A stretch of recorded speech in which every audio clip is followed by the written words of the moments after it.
برید جزیره های مرجانی طراز اول دنیا رو در مالدیو ببینید. کشور مالدیو یا مالدیو چند تا نقطه تو اقیانوس هنده.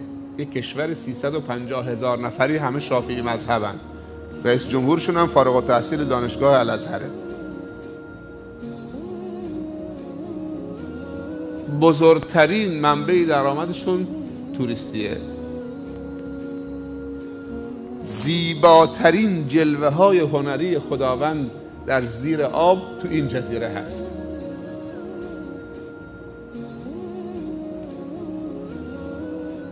امروز جلوه های هنرنمایی و عظمت خداوند زیر آب راحت میشه با $100 رفت تو آکواریوم، رفت پایین، یک تونل 1 کیلومتری 500 متری برید تو زیر آب تماشا کن، فقط بگو سبحان الله، سبحان ربی العظیم، ما اعظمک. تو چقدر بزرگی که این همه مخلوقات پیچیده و ظریف و متنوع و رنگارنگ و آفریدید و برای هر کدوم حد و مرزی قرار دادید، میدانی دادید. امروز انسان اونقدر پیشرفته شده چون فکرشو فعال کرده که بهتر از ماهی شنا میکنه. اصلا شنا کردن کار ماهیست، ولی انسان طولانی‌تر و سریعتر و قوی‌تر از ماهی شنا میکنه. بهتر و قوی‌تر و بلندتر از پرنده که کارش پرواز کردنه پرواز میکنه. شما دیدید پرنده‌ای 30,000 پا پرواز بکنه؟ اصلا منجمد میشه. اگه یه شکافی تو هواپیما ایجاد بشه، افرادی که داخل هواپیما تو 30,000 پا یخ میزنن.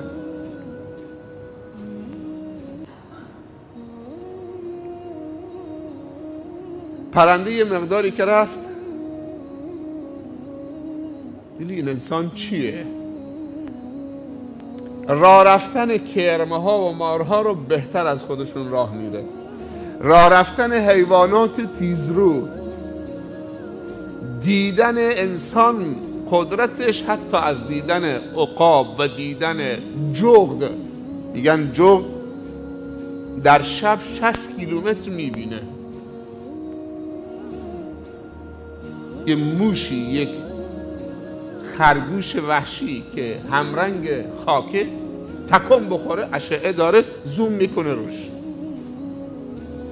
ولی انسان از همه اینها بهتر میبینه، بهتر راه اینا رو چه و کارشون رو انجام میده، ولی راه خودش گم کرده.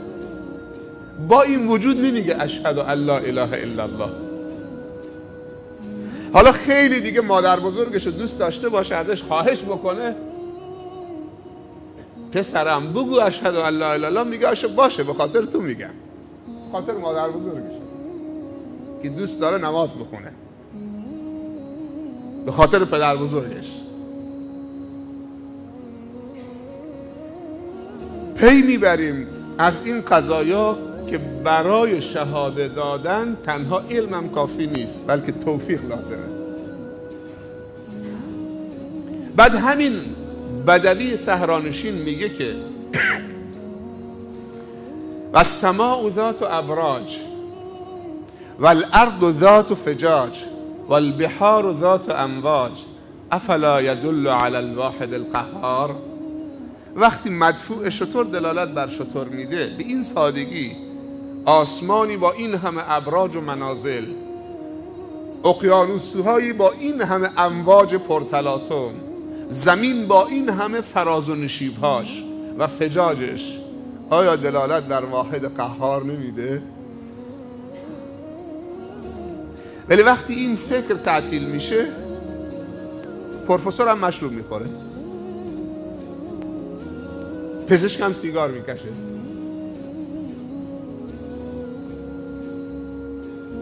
پس هدایت توفیقی هم هست. باید توفیق هدایت آدم پیدا بکنه. نه هر انسانهایی که تعریف خوبی میکنن، تعریف سلامتی میکنن سالمن.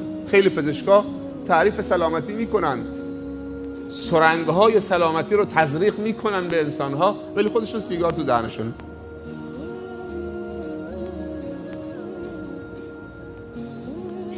پس خوب شدن توفیق میخواهد، اما صحبت خوب کردن توفیق نمیخواد. خداوند درباره منافقین هم گفته این یقولوا اذا رأیتهم تعجبک اجسامهم و این یقولوا تسمع لقولهم. درباره منافقین میگه اگر نگاهشون بکنی خوشت میاد، اگر صحبت بکنن طوری شیفتت و جذبت میکنن که انهم خشب مسنده، مثل تخته های خشک تو خالی که تکیه داده شده. پس اشهد ان لا اله الا الله گفتن امروز خیلی علمی و در دسترس همه. ما میخواستیم بریم نمایشگاه کتاب، پسرم گفت بابا برای من این اطلس هست، اطلس طبیعت، برای من این بخر، من میخوام درباره طبیعت بدونم. بچه ابتدایی بابا میری نمایشگاه، برای ما این کتابا رو بخر، میخوام درباره اسرار طبیعت. بعد از مدت خالی یه سری کتاب خریدیم، حالا میگه کتاب درباره نجوم برای من بخر. حیوانات و مخلوقات زمینی، حالا میگه درباره نجوم. مسائل همه موجودات انسان با عقلش، با تفکرش، با علمش، با قدرتش آمده چه؟ به رشته تحریر و تصویر در آورده. اما مخلوقات دیگه تو حسشون و حواسشون خیلی قوی تر از انسانن.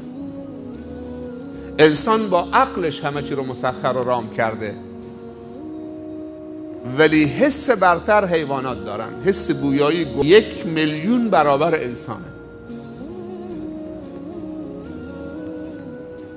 به همین منظور از سگ‌ها استفاده میکنن برای کشف جرایم.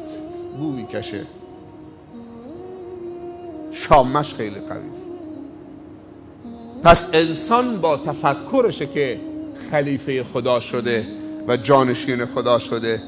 این چه نعمت بزرگی و کجا خدا قرار داده. اصلا تو ترکیب عقلت اگه نگاه بکنی، اگر خداوند عقل رو پا قرار میداد چی میشد؟ با سنگ و خار و سیخ و شن و تپه و خار و خاشاک در حال تصادم بود، ولی عقل اینجاست. خار تو پات بره هیچ، بالا قرار داده تو این صندوق، دورش هم یه غلاف قوی، بعد مو هم گذاشته که آفتاب نزنه. چرا انسان فکر نمی کنه؟ فکر میکنید که دین محمد دین مولاییه؟ سرت بنداز پایین مثل میش، باور بکنید میش از خیلی انسانها هم باهوشتره. شما اگر دقت بکنید به میش و حیوانات، وقتی که بهار میشه و زمین سرسبز میشه، خوب دقت بکنید به میش، دقت نمیکنید. وقتی که سرشو پایین بکنه که میکنه که علف بخوره، اول چی کار میکنه؟ چون بعضی بوته ها سمی هستن، محال قیچی بکنه. اون میدونه چه بوته هایی رو قیچی بکنه. شرف انسان به قدرت تفکرشه. اسلام دین ملایی و دین من درآوردی و دین بدون تفکر نیست. 3 سلطان در انسان حاکمه، قدرت داره.